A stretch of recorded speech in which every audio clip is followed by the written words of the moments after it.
कि लगी है जो आग उसे मिटने ना दूंगा, तू डालेगा पानी में बुझने ना दूंगा, बन के बारूद तेरी अकड़ जलाऊंगा। दोस्ती दिल से निभाओ और गद्दारी ना हो, प्यार मुकम्मल नहीं होता अगर लड़का सरकारी ना हो। हालात सुधारने जब गांव से शहर को गया, आकर देखा तो उसकी मांग में किसी और का सिंदूर हो गया। Poetry part of my life. तो एक शायर बनने के लिए जो है कि कलम जब उठाते हैं तो किन किन चीज़ों का ध्यान रखना पड़ता है, कैसे एक शायरी तैयार होती है? उस भारतमा की सुंदर आंखें लहू से कैसे लाल हुआ, इतना जब मजबूत है देश तो दुश्मन बॉर्डर कैसे पार हुआ, मैं दुश्मन को बुरा क्यों कहूँ जब दुश्मन मेरा सरकार हुआ। उसके बच्चे भी बड़े शौक से खेलेंगे मेरे साथ, उनकी माँ का पसंदीदा खिलौना रहा हूँ मैं। जब मैं दुनिया का हर एक चीज़ छोड़ सकता हूँ, लेकिन मेरे साइड एक तरफ मंच हो एक तरफ जॉब हो, मैं जॉब छोड़ के मंच चुनूंगा। तो फिर क्या इससे आपके घर की रोजी रोटी चलेगी? अभी हमारे साथ एक ऐसे उभरते हुए कलाकार हैं जो अपनी कलाकारी से पूरे बिहार ही नहीं पूरे उत्तर प्रदेश में अपनी पहचान बना चुके हैं। यूँ कहे तो इनकी कलाकारी इतना ज़्यादा लोग पसंद करते हैं, इनकी कविताएं इनकी शायरी लोग इतना ज़्यादा पसंद करते हैं कि लोग इनको आने वाले समय में उभरता हुआ सितारा कह रहे हैं। अभी हमारे साथ अभय शशि जी मौजूद हैं, इनसे बात करेंगे कि आखिर कहानियाँ शायरियाँ ये कैसे लिखते हैं और इनकी कुछ शायरियों को सुनेंगे इनसे। अभय जी बहुत बहुत स्वागत है आपका। नमस्कार, प्रणाम। भारत एक नई सोच के जितने भी दर्शक हैं सबको मेरा प्रणाम है जी। सबसे पहले ये बताइए कि आपकी सबसे पहली शायरी कौन सी वायरल हुई थी? मेरी एक भोजपुरी शायरी थी भोजपुरी में कि आसमां कितनो रही मगर जमीन के पास ना हुई, केहू कितनो जताई मोहब्बत मगर विश्वास ना हुई, कि आसमां कितनो रोई मगर जमीन के पास ना हुई, केहू कितनो जताई मोहब्बत मगर विश्वास ना हुई, और नया नया बात बड़ा खुश लागत रहा, जहिया दिलवा टूटी तहिया बर्दाश्त ना हुई। क्या बात है, जहिया प्यार मिला मुझे इस वीडियो पे। अच्छा, तो इसी से आप वायरल हो? हाँ, इसी से वायरल हुए। तो ये बताइए, ये लिखे थे तो पहले से आइडिया था कि नहीं हमको इसी फील्ड में जाना है, कि अचानक ऐसे लिख दिया? नहीं, अचानक दिमाग पे आया और लिख दिए, बस लोगों का मोहब्बत मिला, वायरल हो गया। तो आखिर देखिए, अक्सर कहते हैं कि शायर वही बनते हैं जो उस रास्ते से गुजर चुके होते थे। कहीं प्यार मोहब्बत आपको हुआ था? अब देखिए, अब बात तो सही है, होता है ऐसा। देखिए, एक हम शायरी लिखे थे कि उस चीज़ को पकड़िएगा। जैसे होता है ना कि हम लोग, एक वक्त आता है लड़की से हम लोग बात करते हैं, फिर कुछ समय बाद ना वो लड़की ऐसा बर्ताव करने लगती है कि उसे लगता है कि यार तुम्हारी वजह से मेरा इंसल्ट हो रहा है। तो उस वक्त हमने लिखा कि जान, मैं तुझे बहुत प्यार करता हूँ, ये अलग बात है कि मैं तुझसे लड़ता हूँ, लोग क्या सोचते हैं मुझको इसका गम नहीं, सच तो ये है कि मैं तुझे खोने से डरता हूँ, सच तो ये है कि मैं तुझे खोने से डरता हूँ। तुमको याद है जब मैं तुम्हें पहली मर्तबा देखा था, मैं रात भर सोया नहीं सिर्फ तुमको सोचा था, फिर मैंने खुदा से बोला कि ए खुदा ये लड़की हमारी हो जाए, ए लड़का थोड़ा यार, मैंने खुदा से बोला कि ये खुदा एक तरफ ये दुनिया सारी हो जाए अगर ये लड़की सिर्फ हमारी हो जाए। खुदा ने मेरी बातें कबूल की और वो लड़की हमारी हुई, उस दिन से मुझे इश्क की बीमारी हुई। और अभी का मेरा एक्सपीरियंस ये कहता है कि दोस्ती दिल से निभाओ और गद्दारी ना हो, प्यार मुकम्मल नहीं होता अगर लड़का सरकारी ना हो। क्या बात है, सच्चाई। दोस्ती दिल से निभाओ और गद्दारी ना हो, प्यार मुकम्मल नहीं होता अगर लड़का सरकारी ना हो, मैं तो रब से बस यही दुआ मांगता हूँ, ऐ दोस्त मुझे इश्क की बीमारी ना हो। अभी का एक्सपीरियंस मेरा ये कहता है। एकदम राइट, सही बात है कि अगर नौकरी ना हो वो भी सरकारी तो शायद प्यार टिकता। अभी देखिए, प्यार जानते हैं क्या हो गया है, एक नौकरी हो गया है जिसमें इसमें भी संघर्ष करना होता है। जैसे कि हमने एक शायरी लिखा था कि आजकल इसका मांग बहुत भारी हो गया है, फिर भी सबको इसी का बीमारी हो गया है।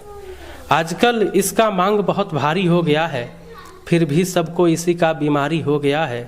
सुना हो मोटा रकम चुकाना पड़ता है कुछ दिन साथ रहने के, मतलब इश्क भी नौकरी सरकारी हो गया है। तो आजकल इश्क भी जो है एक नौकरी ही हो गया है। इसके लिए भी बहुत रकम चुकाना पड़ता है, बहुत चीज़ों से गुजरना पड़ता है, बहुत कुछ खोना पड़ता है, बहुत स्ट्रगल है। बहुत स्ट्रगल है, लेकिन फिर भी ये मुकम्मल नहीं होता। अच्छा, शशि जी का स्ट्रगल कैसा रहा शुरू के दौर में, क्या स्ट्रगल रहा शशि? अब क्या ही बताया, जब हमारी शायरी ही बताती होगी कि क्या ही रहा होगा। अभी तो कुछ ऐसा है नहीं, लेकिन फिर भी कोशिश में लगे हुए हैं। अभी तो टारगेट यही है कि एक मैं शायरी लिखा, चंद्रयान जब लॉन्च हुआ तो हमने लिखा कि इश्क में कुछ ऐसा कर जाएंगे हम पैसा कमाने शहर जाएंगे, कि इश्क में कुछ ऐसा कर जाएंगे हम पैसा कमाने शहर जाएंगे, और तुम भी बैठ करके इतराना अपनी सहेलियों में जान, क्योंकि हम तुम्हारे लिए चांद पे घर बनवाएंगे। तो अभी तो बस यही है, अब आगे देखते हैं उस चांद पे घर किसके लिए बनेगा। ये देखने वाली बात होती है। अच्छा ये बताइए, आप शायरी के अलावा क्या करते हैं? शायरी के अलावा अभी मेडिकल में BSc नर्सिंग कर रहे हैं, पंजाब पढ़ाई से। भी चल रहा है। हाँ। तो आप गांव में रहते हैं या कहीं बाहर रहते नहीं, बनारस रहते हैं। हैं? बनारस रहते हैं। त्योहारों में घर आए थे? हाँ, त्योहारों में घर आए थे, आपसे मुलाकात हो गया। जी। अच्छा ये बताइए, शायरी लिखने की कला कैसे आपके अंदर आ गई? आप शुरू से तो शायद ऐसे नहीं थे। नहीं, शुरू से ऐसे नहीं थे, यही 2020 से शुरू किए और अब तक अच्छा खासा लोग पसंद करने लगे। फिर हुआ कि चलो लिखते हैं, अब जिधर ज़िंदगी लेके जाए।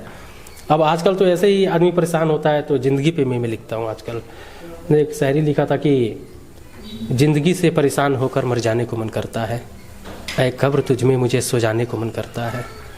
ज़िंदगी से परेशान होकर मर जाने को मन करता है, ऐ कब्र तुझ में मुझे सो जाने को मन करता है। घर के हालात मुझसे देखे नहीं जाते, फिर देखता हूँ हालात और कमाने को मन करता है। ऐ कब्र तुझ में मुझे सो जाने को मन करता है। गुनाह करके भी गुनाहों का सज़ा कौन पाता है, आजकल गवाह अपने गवाही से अक्सर मुकर जाता है। और जिसको मिलती हो 2 वक्त की रोटी घर में सुकून से, वो कहाँ कभी चंड टुकड़ों के लिए शहर जाता है। एकदम सच्चाई है ये। यही सब लिखते हैं आजकल। बहुत इतना ठोकर लगता है ना, और मैं झेला भी बहुत हूँ, बहुत झेला हूँ मैं। तो फिर एक चीज़ लगता है कि यार किसी को सुनाने से अच्छा है कि ऐसा करे कि मेरे जैसे ऐसे बहुत लोग होंगे जिनके साथ ही घटना घटा हुआ होगा, तो मुझे सुन करके ना उनको लगता है कि यार ये चलो ये बंदा मेरे लिए लिख रहा है। जैसे होता ना कि मैं लोगों के लिए बहुत किया, लेकिन उसी प्रकार से मैं ठोकर भी खाया, बहुत ठोकर खाया। हाल ही फिलहाल में एक दोस्त की वजह से ही बहुत बड़ा मुझे एक होता ना ठोकर लगना, तो मैंने लिखा कि मेरे जीवन में भलाई करने का नया नया मौका मिलता है, बदले में सिर्फ मुझे धोखा मिलता है। मेरे जीवन में भलाई करने का नया नया मौका मिलता है, बदले में सिर्फ मुझे धोखा मिलता है।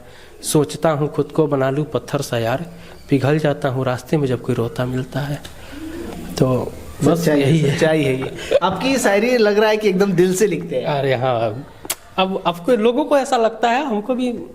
अक्सर हम बहुत फील्ड में रहते हैं, हम देखते हैं बहुत सारे शायरों की हम इंटरव्यू भी किए हैं, लेकिन लोगों की शायरी में उतना ज़्यादा हकीकत और जो है कि दिखाई नहीं देता है। दिल, ये माँ सरस्वती का आप लोग का प्यार है, जनता का। आपका कलम कैसे चलता है कि इतना अंदर तक जाता है? आ जाता है। कभी ऐसे होता है ना कि हम ये लिख रहे हैं, पता ना सामने वाले को पसंद आएगा कि नहीं। अभी मेरा एक दोस्त है, उसको हम जो भी लिखते हैं ना, सबसे पहले उसको सुनाते हैं और उसको भी लगता है वाह भाई शशि बहुत अच्छे लिखे, लेकिन बाद में वही मुझे ये करता है यार ऐसे क्यों, मुझे 10 बार सुना चुके हैं आप। तो एक शायरी को लॉन्च करने के लिए सबसे पहले उसे 20 लोगों को सुनाना पड़ता है, लेकिन अभी तो ऐसा ही है, चल रहा है। देखिए तो शुरू की कुछ और जो है कि शायरियाँ जो और वायरल हुई थी, बहुत सारी शायरी आप सुने थे। आप शायरी मेरी वायरल हुई कि भोजपुरी थी। हाँ। कि दुख के घड़ी जल्दी बीता लाना, दिल पर लागल चोट जल्दी मिटा लाना। कि दुख के घड़ी जल्दी बीता लाना, दिल पर लागल चोट जल्दी मिटा लाना।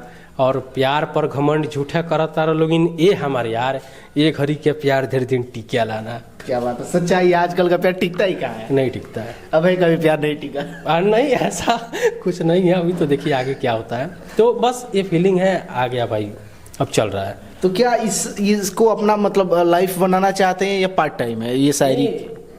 Poetry part of my life, ये मेरे जीवन का एक हिस्सा बन चुका है और शायद अब नहीं छोड़ सकता मैं इसको। जब मैं दुनिया का हर एक चीज़ छोड़ सकता हूँ, लेकिन मेरे साइड एक तरफ मंच हो, एक तरफ जॉब हो, मैं जॉब छोड़ के मंच चुनूंगा। तो फिर क्या इससे आपकी घर की रोजी रोटी चलेगी? भगवान जाने। रोजी रोटी के लिए नहीं, रोजी रोटी के लिए मुझे ये नहीं करना। मेरे जैसे ऐसे बहुत लोग हैं ना जो अपनी बातों को लोगों तक नहीं पहुंचा पाते हैं, तो मैं उन लोगों का आवाज़ बनना चाहता हूं, ताकि वो लोग मुझे सुने तो लगे यार मैं अभय मैं हूँ, मैं ही अभय हूँ।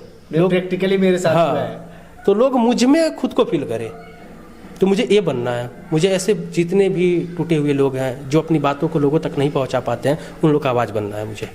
बहुत ही अच्छी बात है। और देखिए मैं आपको थोड़ा सा बता दूं कि अभय जो है कि ज़्यादा उम्र के नहीं हैं। शुरू में काफ़ी जो है कि शरारतें करते थे, उसके बाद से धीरे धीरे जब कॉलेज लाइफ बीता, उसके बाद से जो है कि अचानक से एकाएक हम इनको देखे कि ये शायरी लाइन में कैसे आ गए, और इस शायरी लाइन जब इनका ढूंढे तो बहुत सारी एक से एक शायरी इनका देखने को मिला, और उसके बाद से आज अचानक इनसे मुलाकात हुई, और मुलाकात हुई तो हमने सोचा कि इन जैसे कलाकार को, इन जैसे प्रतिभावान व्यक्ति को कैमरे की नज़र में ज़रूर लाना चाहिए, ताकि आप लोग भी देखें कि जब किसी का दिल टूटता है, या फिर जो है कि बहुत सारे दुनिया में ऐसे लोग हैं जिनका टूटा होगा, तो उनके साथ कैसे क्या क्या होता है, वो सारे प्रैक्टिकली ये शायरियों के माध्यम से लोगों तक पहुंचाने का प्रयास करते हैं। शशि जी, कुछ और लाइनें वगैरह कुछ आपका हो? जो जैसे कि एक हम शादी सुनाए थे, एक शादी फिर सुनाते हैं आपको कि जैसा होता है ना कि लड़कों का मोहब्बत कहाँ पे मर जाता है, हम वहाँ पे लेके चलते हैं। जैसे अभी होता है ना कि आपको प्यास लग जाए तो आप क्या करेंगे, पानी को ढूंढेंगे ना।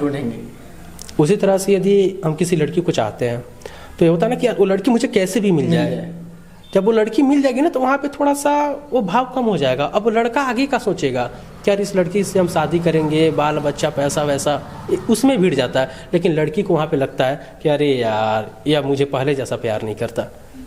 ठीक है, तो मैंने इस चीज़ को लिखा कि वक्त का मार पड़ा और ये लड़का सुधरने पर मजबूर हो गया, जिसके लिए जीता था उसी से दूर हो गया। वक्त का मार पड़ा और ये लड़का सुधरने पर मजबूर हो गया, जिसके लिए जीता था उसी से दूर हो गया। हालात सुधारने जब गांव से शहर को गया, आकर देखा तो उसकी मांग में किसी और का सिंदूर हो गया। आजकल एक वर्ड चल रहा है ट्रेंडिंग में, बाबू सोना। लड़की आती है और लड़के से कहती है कि बाबू मैं मजबूर थी, प्यार तो मैं भी करती थी मगर मैं भी दूर थी, काश तुमने एक कॉल लगा लिया होता, मुझे किसी और का होने से बचा लिया होता। अब ये भी है कि मैं तुमको भुलाऊंगी नहीं, तुम्हारी यादों से निकलकर दूर जाऊंगी नहीं।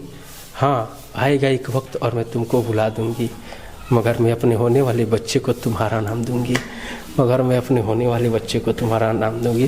तो ये चीज़ होता है। खैर आप मायूस क्यों हो गए? नहीं, मायूस हम नहीं हो रहे, आपकी बातें कहीं और लेके चली जा रही है। अरे नहीं, ऐसा कुछ नहीं होता। वही तो बोले ना, मुझे ऐसे लोगों का आवाज़ बनना है जो अपनी बातों को कहीं नहीं कह पाते हैं, समझ रहे हैं? देखिए आप लोग जो है कि आप लोगों को लग रहा है ये मजाक चल रहा है, नहीं, लेकिन ये सच्चाई है। जिन लोगों का प्यार मोहब्बत टूट जाता है ना, तो लड़कियां सोचती है कि जो हमारा बॉयफ्रेंड था अपने बेटे का वही नाम दूंगी, या फिर लड़का सोचता है कि हम अपने बेटे को या बेटी को अपनी जो है कि गर्लफ्रेंड का नाम देंगे। ये सच्चाई है, आजकल ये जेन्युइन चल रहा है। हाँ यही है, अब यही तक ये है। ठीक है, अभी को क्या है कि 10 दिन 5 दिन रहे फिर चलो यार ठीक है, वो लोग उबने लगते हैं। पता है, मोहब्बत बहुत ही खूबसूरत वर्ड है। इंग्लिश में कोई आपसे बोले तो क्या बोलेंगे? लव। हिंदी में मोहब्बत। फील कीजिए इस चीज़ को, मोहब्बत। देख रहे हैं गहराई कितना शब्द है। किसी को धोखा देना है, क्या करेंगे? मोहब्बत। किसी को मारना है, पहले उसके पास जाएंगे, मोहब्बत। तो ये मोहब्बत शब्द ना हम लोग बदनाम कर चुके हैं, इसको बेकार कर चुके हैं।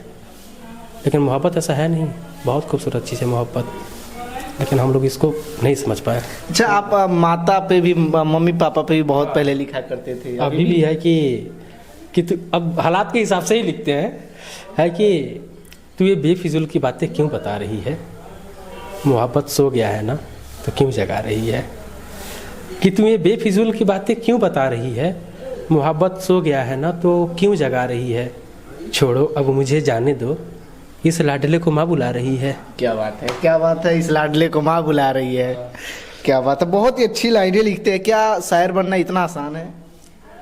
नहीं, इसमें बहुत ज़्यादा लोगों का सुनना भी पड़ता है। जैसे कि लोग ये बोलते हैं कि यार देखो ये शायरी कर रहा है, मतलब एक गलत ही नज़रिए से देखते थे पहले। अभी तो है कि यार ठीक है, अभी तो ऐसा है कि जो लोग पहले हंसते थे वो लोग कहे कि यार साथ में फ़ोटो लगाते हैं, भाई है मेरा, माई ब्रो, ऐसे ऐसे अब स्टेटस लगाते हैं। तो पहले बहुत संघर्ष किए हैं। लोग ऐसे बोलते कि यार ऑर्केस्ट्रा में अनाउंसिंग का काम करेगा क्या ऐसा, लेकिन लोग साहित्य को नहीं समझ पाए।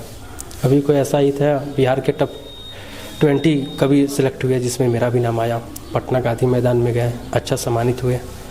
तो ये चीज़ें अब लगता है कि हाँ अच्छी जगह पे जा रहे हैं, सबको लगता है।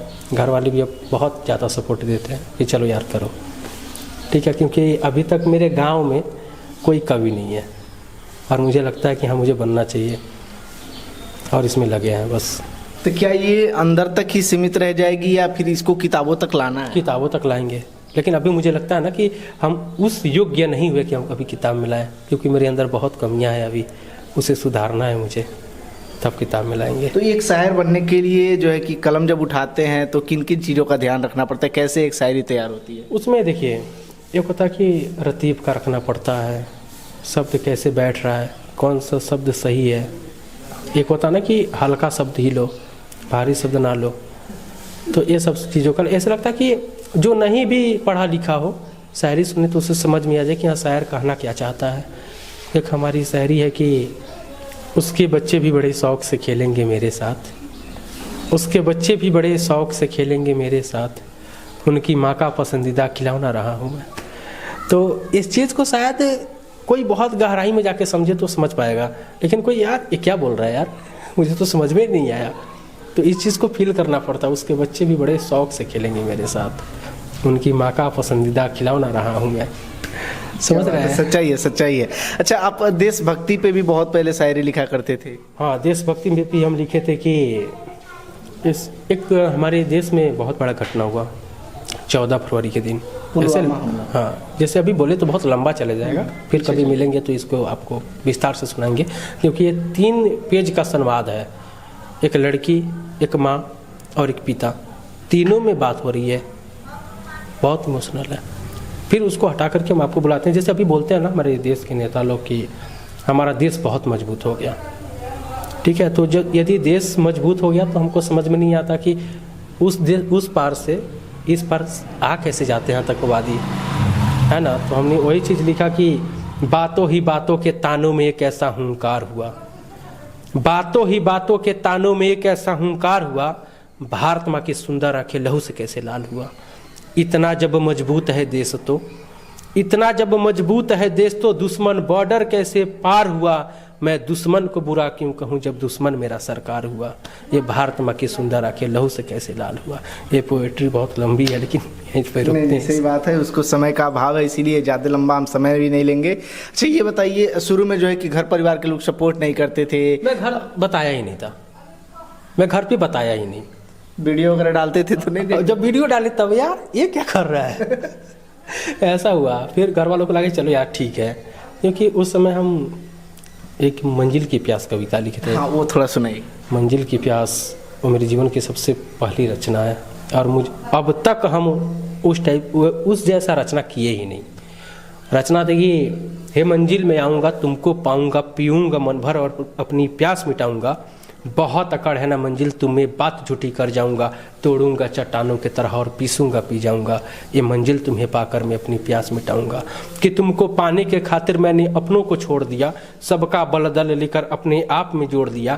क्या है तेरी औकात में तुमको दिखाऊंगा, ये मंजिल तुम्हें पाकर मैं अपनी प्यास मिटाऊंगा। कि लगी है जो आग उसे मिटने ना दूंगा, तू डालेगा पानी में बुझने ना दूंगा। बन के बारूद तेरी अकड़ जलाऊंगा, ये मंजिल तुम्हें पाकर मैं अपनी प्यास मिटाऊंगा। कि तू मुझे हरा दे इतना कमज़ोर थोड़ी हूँ, कायरों के भांति युद्ध छोड़कर भागूं मैं मुँह चोर थोड़ी हूँ। कि तारों को भी तोड़ के जमी पिलाऊंगा, ये मंजिल तुम्हें पाकर मैं अपनी प्यास मिटाऊंगा। ये मंजिल तुम्हें पाकर मैं अपनी प्यास मिटाऊंगा। तो ये कविता स्टार्टिंग करता है। तो चलिए, ये जो है कि अभय शशि जी बिहार का एक उभरता हुआ सितारा है, और आने वाले समय में अगर आप इनके साथ जुड़ते हैं तो एक से एक नई नई सारी कविताएं, एक से एक पोएट्री यानी शायरी, बहुत सारी दर्द भरी, ये मोटिवेशन, मम्मी पापा पे, देशभक्ति के लिए तमाम तरह की जो शायरियाँ होती है वो भी अलग, वो भी जो है कि बिल्कुल डिफरेंट वो सुनने को मिलेगी। आपका सोशल मीडिया प्लेटफॉर्म कोई चलाते हैं? हाँ, सोशल मीडिया इंस्टाग्राम अभय शशि 7 से है, ब्राह्मण अभिराज से मेरा फेसबुक है, और यूट्यूब अभय शशि से है, अभय शशि ऑफिशियल। ये सारी लाइनें उस पर अवेलेबल मिलती है? हाँ, सब मिल जाएगी आपको। मौज भी ऐसे चलाता हूँ मैं, 25,000 फॉलोअर्स हैं। तो मैं दर्शक से बोलना चाहूँगा कि सपोर्ट जाइए और विजिट करिए। तो चलिए, अच्छी बात है। तो ये हमारे साथ अभय शशि जी थे। अगर आप इनको सुनना चाहते हैं तो उनके सोशल मीडिया प्लेटफॉर्म पे जा करके उनकी सारी कविताओं को, लाइनों को आप सुन सकते हैं। और बाकी एक बिहार के उभरते हुए सितारे को थोड़ा बहुत आप सपोर्ट करेंगे तो शायद ये अपने बिहार का नाम बहुत ही आगे तक ले करके जाएंगे, क्योंकि बिहार में बहुत सारे ऐसे कलाकार हुए, बहुत सारे ऐसे कवि हुए हैं जो बिहार का बहुत ही मान सम्मान बढ़ाए हैं। तो उन्हीं के कर कदमों पर ये भी चलने का प्रयास करें और अपने देश का नाम और अपने बिहार का नाम बढ़ाने का प्रयास करें। एक बात मैं और कहना चाहूँगा, जितने भी दर्शक हैं, यदि आप लोग के पास भी कुछ ऐसा लाइन है जो आप लोग किसी को नहीं बता पा रहे हैं, तो आप लोग मुझे अपना स्टोरी बताएं, हम उस पर लिखेंगे कुछ। तो कैसे कांटेक्ट करेगा कोई? मेरा नंबर है 9065866107। तो इस नंबर पे कांटेक्ट करके अगर आप उस चीज़ों को लोगों तक नहीं पहुंचा पा रहे हैं तो आप इनसे संपर्क करके उन लाइनों को इनको दीजिए। उसके बाद से इन लाइनों के माध्यम से उस स्टोरी को जो है कि लोगों तक पहुंचाने का प्रयास किया जाएगा। बाकी आप लोग जो है कि अभय शशि के शायरियों के बारे में क्या सोचते हैं वीडियो के कमेंट बॉक्स में कमेंट करके जरूर बताइएगा और पसंद आए तो शेयर भी कीजिएगा। बहुत बहुत धन्यवाद।